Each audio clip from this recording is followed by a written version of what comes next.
Unique with Where's the Buzz?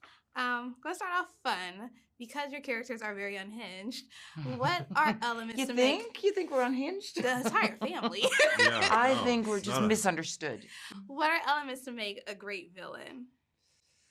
Oh, I think with villains, you get a certain, liberty to do what you want to do. There are no rules. You can, but to me, a good villain is comprised of someone with a lot of different layers. Because otherwise you just get into Cartoonville very quickly. Someone you can't relate to, but is kind of fun to look at or whatever.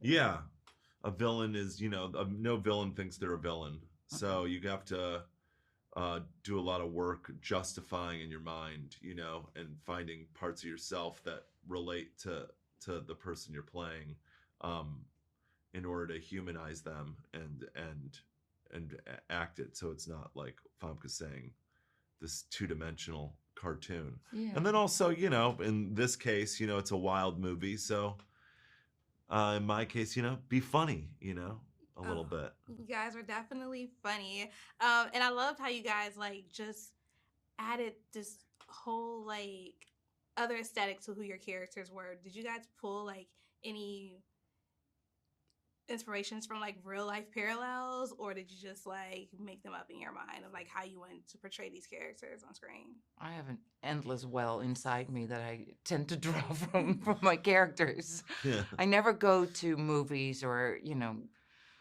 I try to make them as unique and as possible just by coming from what's I think it is inside me, different various aspects of personalities or whatever. But I find it a little tricky when I start, if I would draw from what's already out there. I want to make them authentic and real. So. Yeah, I mean, for me, it's always like a mixture of internal things of the aspects of myself that can serve the building of the character. But then, yeah, I do use external things. I mean, sometimes certain performances, not that I'm doing an imitation, but the vibe of them. But for this, I don't think it was so much that is I mean, I really thought about a bear, especially when I put that giant fur coat on, and I'm a big guy. So it was, it was sort of like this drunken bear, very sad bear too. Who and yeah, kind of using that a little bit, And one question I've been asking everyone is, what's one of the boldest things you've done for your career? I did a movie called Goldeneye, a Bond movie, and I just remember when I read this thing, and it came at a time, and I'd been a model in the past, and I was like, oh my God, I could fall into the trap of, being another cliche of model turned Bond girl turned whatever. And so I thought, I'm just going to go all out with this one.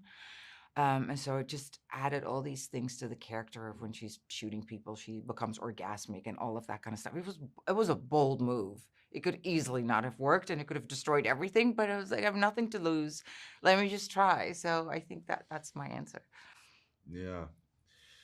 I don't know. I think I have a pretty bold career. No director has ever been like, "Hey, Brett, bigger." I don't usually get that note. Yeah, I think, in terms of,